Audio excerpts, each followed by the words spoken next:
Queridos hermanos y hermanas, nosotros como cristianos sabemos que nuestra vida está tejida de oración. La oración no es solo un hábito piadoso, sino el aliento mismo del alma, el vínculo íntimo que nos une a Dios, y la oración más grande, la más perfecta, es la Eucaristía. La Eucaristía es la oración trinitaria por excelencia. La dirigimos al Padre, cuyo contenido es el Hijo, y está inspirada por la fuerza del Espíritu Santo.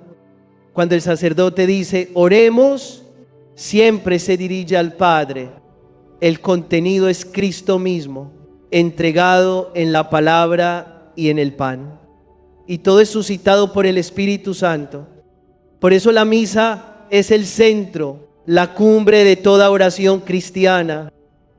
Y qué bello sería, hermanos, que todos los fieles pudiéramos tener el hábito de participar en la Eucaristía diariamente. Porque la misa no es una obligación pesada, sino un don, una fuente de fuerza. Allí encontramos a Cristo, allí le entregamos nuestra vida. Allí recibimos nueva vida. Tal vez muchos digan, estoy muy ocupado, no tengo tiempo. Pero si tenemos tiempo para comer, para dormir, para trabajar, ¿cómo no vamos a tener tiempo para alimentar el alma sin la Eucaristía? Nuestra alma tiene hambre, se seca, se debilita. Por eso este hábito transforma la vida. La primera lectura nos presenta la historia de aquella madre con 7 hijos, narrada en el libro de los Macabeos. Ella animaba a sus hijos a ser fieles hasta la muerte, no porque deseara la muerte de ellos, sino porque deseaba su fidelidad radical. Y esa fidelidad no pertenece solo al pasado, hoy sigue siendo un mensaje vivo, porque Dios tampoco quiso la muerte de su Hijo, pero lo sostuvo para que fuera fiel hasta el final. Esto nos lleva a una pregunta central: ¿para qué ser fiel hasta el final? En otros tiempos se repetía, antes morir que pecar. Hoy, en cambio, se vive lo contrario, antes pecar que morir. ¿Qué ha pasado? ¿Dónde se ha perdido el creyente? La respuesta es clara: se ha perdido la confianza en el Señor. La fidelidad nace de la confianza. Solo puede ser fiel quien confía. Si no confío en alguien, nunca seré fiel a Él. Si no espero nada de alguien, no tendré motivos para serle fiel. Y eso es lo que ocurre hoy. Muchos ya no confían en Dios. Han puesto su confianza en la ciencia, en el poder, en el dinero. El apóstol Pablo lo dice en la carta a los Romanos, capítulo 5. La esperanza no defrauda, porque el amor de Dios ha sido derramado en nuestros corazones por el Espíritu Santo. La esperanza y la confianza generan fidelidad. Sin confianza y sin esperanza no hay fidelidad posible. Hermanos, hoy vemos tantos ejemplos de infidelidad, matrimonios que se rompen fácilmente, amistades que se traicionan, hombres y mujeres que traicionan su conciencia, que traicionan a Dios. Todo empieza en la pérdida de la confianza. Si yo no espero nada de alguien, ¿por qué voy a serle fiel? Y lo mismo con Dios si no espero en Él, si no confío en Él. ¿Qué sentido tiene ser fiel? Por eso lo más urgente es recuperar cada día la confianza y la esperanza en el Señor, porque de ahí brota la fidelidad. Pero no olvidemos algo: nuestra fidelidad a Dios es consecuencia de la fidelidad de Dios con nosotros. Somos fieles porque Él primero fue fiel. ¿Y en qué consiste su fidelidad? En 3 cosas. Primero, que aunque nosotros seamos infieles, Él permanece fiel. Segundo, que no permite que seamos probados más allá de nuestras fuerzas. Y tercero, que ha cumplido todas sus promesas en Cristo Jesús. Esto es un gran consuelo, porque cuando me siento débil, Recuerdo, Dios sigue siendo fiel cuando me enfrento a pruebas. Sé que Dios no me dejará más allá de mis fuerzas. Cuando temo por el futuro, recuerdo que Dios ha cumplido todas sus promesas en Cristo y seguirá cumpliendo lo que ha prometido. A veces nos quejamos, ¿por qué me pasan tantas cosas difíciles? Y la respuesta es porque puedes con ellas. Si no pudieras, Dios no lo permitiría. Cada uno recibe pruebas diferentes, no por injusticia, sino porque Dios conoce la capacidad de cada uno. Al que puede con más, le permite más. Al que es más frágil, lo protege de cargas que no soportaría. Esa es la fidelidad de Dios, siempre sabia, siempre justa, siempre misericordiosa. El Salmo 16 lo dice con palabras bellísimas. Al despertar me saciaré de tu semblante. Señor, nuestra vida es como un sueño. Hermanos, reímos, lloramos, luchamos, pero todo es breve, todo es pasajero. Y un día cerraremos los ojos a este mundo para abrirlos en la eternidad. Y entonces seremos saciados al contemplar el rostro de Dios. Esa es nuestra esperanza más profunda. Aquí siempre sentimos hambre, siempre nos falta algo, falta de amor, de justicia, de paz. Nunca estamos completos, pero en Dios todo será plenitud. Todas las deudas desaparecerán, todos los miedos se disolverán, toda culpa y todo recuerdo doloroso se borrarán. La muerte iluminada por la fe. Ya no es tragedia, sino la puerta que se abre hacia la plenitud. Y por eso podemos decir con certeza, vivir es hermoso, pero morir también lo es, porque la muerte nos lleva al encuentro definitivo con Dios. Y ese encuentro con Dios será tan pleno que superará incluso el deseo de reencontrarnos con nuestros seres queridos. Claro que esperamos verlos, y esa es también nuestra esperanza. Pero una vez que contemplemos el rostro de Dios, nada será tan importante, porque Él es la fuente de toda alegría, la razón de toda fidelidad, el cumplimiento de toda esperanza. Queridos hermanos y hermanas, podemos afirmar que nuestra fidelidad nace de la fidelidad de Dios. Él permanece fiel y su fidelidad sostiene la nuestra. Cuando confiamos y esperamos en Él, recibimos la fuerza para ser fieles hasta el final. Y esa fidelidad nos abre las puertas al encuentro eterno con Dios, donde seremos saciados al contemplar su rostro. Desde este fundamento continuaremos profundizando en las demás dimensiones del plan de Dios para nuestra vida. Queridos hermanos y hermanas, después de haber afirmado que nuestra fidelidad nace de la fidelidad de Dios, ahora estamos invitados a contemplar cómo esa fidelidad divina se manifiesta precisamente en medio de las pruebas de la vida, porque es en la prueba donde la fidelidad de Dios se hace más visible, y es en la prueba donde nuestra fe se fortalece y madura. Lo primero que debemos recordar es una verdad fundamental. Dios nunca permite que seamos probados por encima de nuestras fuerzas. Esto no es una frase bonita, es una certeza que la Iglesia proclama y que los creyentes han experimentado por siglos. Si una dificultad llega a tu vida, no es porque Dios quiera tu dolor, sino porque Él sabe que puedes superarla. Si no pudieras, simplemente no lo permitiría. Piensen en la parábola de las minas. El Señor confía 10 a uno, 5 a otro, 1 a otro. No a todos les da lo mismo, porque conoce a cada uno. Así actúa Dios con nosotros. Él conoce nuestra medida. Él conoce lo que somos capaces de llevar. A algunos les permite pruebas más duras, porque sabe que tienen la fortaleza interior para resistirlas. A otros menos, porque sabe que todavía son frágiles. cada uno con su camino, cada uno con su carga, pero todos bajo la sabiduría y el amor del mismo Dios fiel.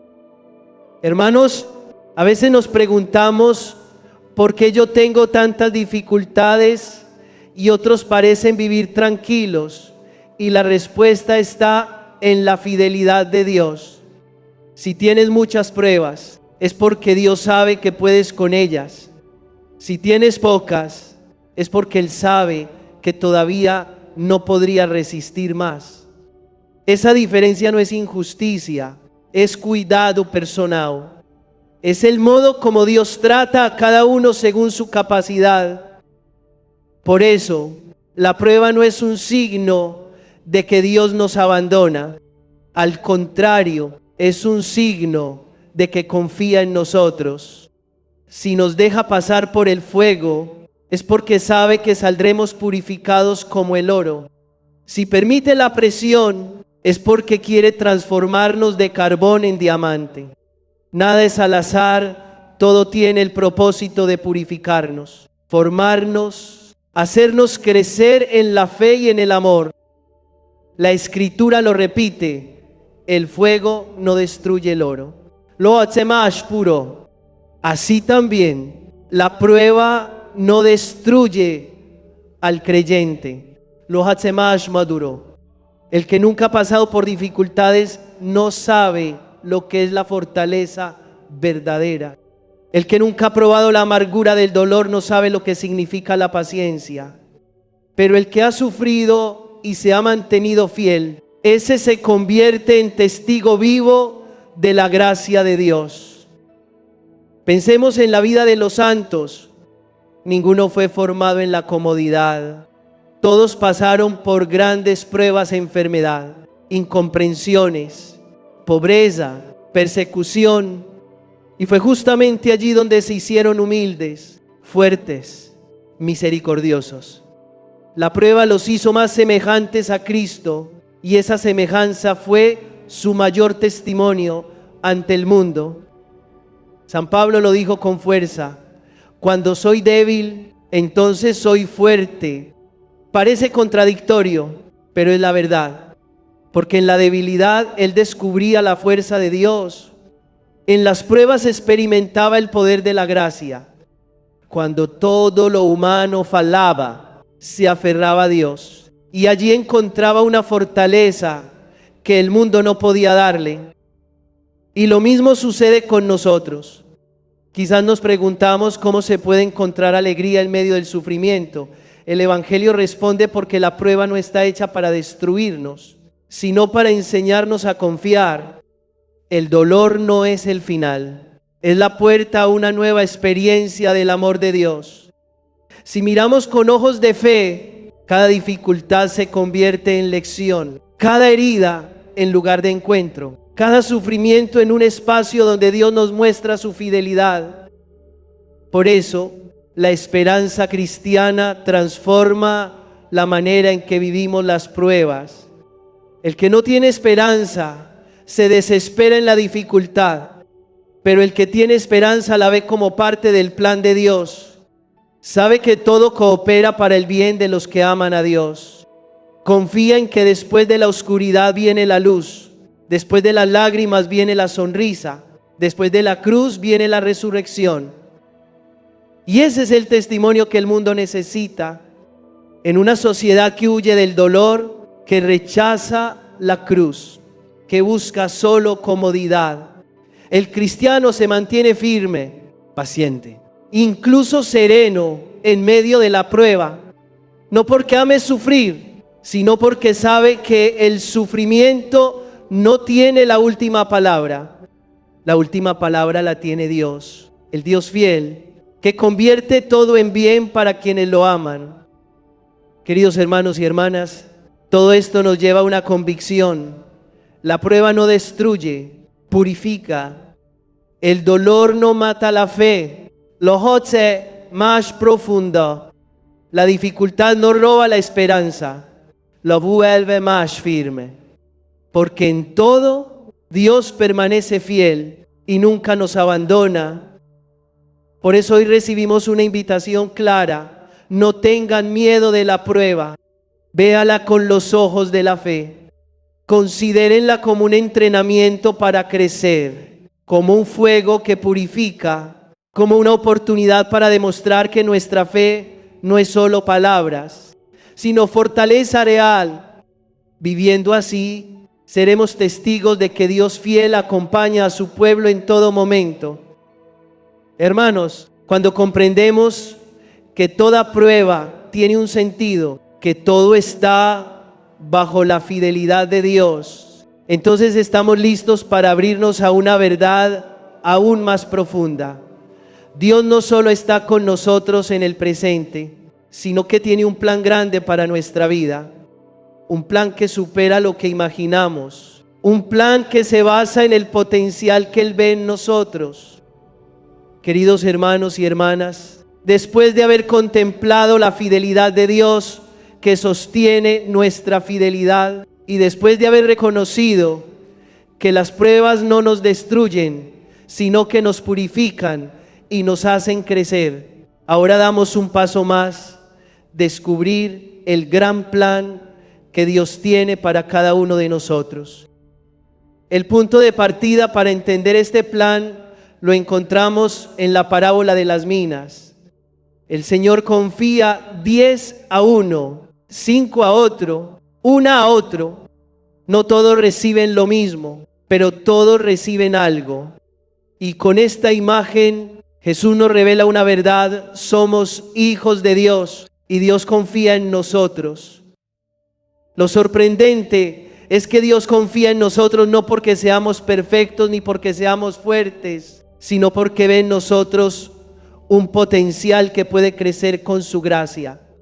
Dios no nos mira solo en nuestra fragilidad presente, sino en lo que podemos llegar a ser si abrimos el corazón. Por eso nos entrega sus minas, no porque ya tengamos todo, sino porque con Él podemos dar fruto abundante. Miremos los ejemplos de la Escritura. Dios eligió a Gedeón, que era un cobarde, y lo transformó en un líder valiente. Dios eligió a David, que era solo un niño pastor, y lo convirtió en el rey más grande de Israel. ¿Qué nos dice esto? Que lo importante para Dios no es lo que somos hoy, sino lo que podemos llegar a ser. No es la debilidad de nuestro presente, sino la grandeza de nuestro futuro en sus manos. No es lo poco que tenemos, sino lo mucho que Él puede hacer en nosotros si nos dejamos conducir por su gracia. Hermanos y hermanas, la pregunta es: ¿qué estamos haciendo con las minas que Dios nos confía? Puede ser un talento, un tiempo, una vocación, una oportunidad de amar. Dios no nos pide resultados espectaculares de inmediato. Nos pide fidelidad en lo pequeño. Y es esa fidelidad diaria, humilde, perseverante, la que abre el camino hacia la plenitud de su plan. Qué triste sería despreciarnos pensando: yo no valgo, yo no sirvo, yo no puedo, porque en cada uno hay un potencial escondido que tal vez nosotros no vemos, pero Dios sí lo conoce. Él ha escrito una historia para nuestra vida desde antes de la creación del mundo. Cada día es una página nueva que se abre si dejamos que su gracia actúe. Si confiamos, descubriremos que somos capaces de mucho más de lo que pensábamos. El plan de Dios no es como los planes humanos. Los planes humanos se limitan al éxito, al dinero, a la seguridad. El plan de Dios va más allá. Quiere nuestra santidad, quiere que seamos instrumentos de salvación, quiere que reflejemos su amor en medio del mundo. Ese es su plan, siempre bueno, siempre mayor, aunque a veces pase por caminos que no entendemos. Quizás te has preguntado por qué Dios permite este sufrimiento en mi vida. Tal vez porque ese dolor forma parte de su plan para transformarte. Tal vez ese fracaso era necesario para enseñarte la humildad. Tal vez esa debilidad era la puerta para experimentar su gracia. Los caminos de Dios son más altos que los nuestros, y un día comprenderemos que todo conducía a la vida eterna. Por eso, hermanos, el plan de Dios siempre es más grande que nuestros sueños. Tal vez hoy te ves pequeño, limitado, lleno de defectos, pero Dios ve en ti un santo en potencia, un testigo de luz.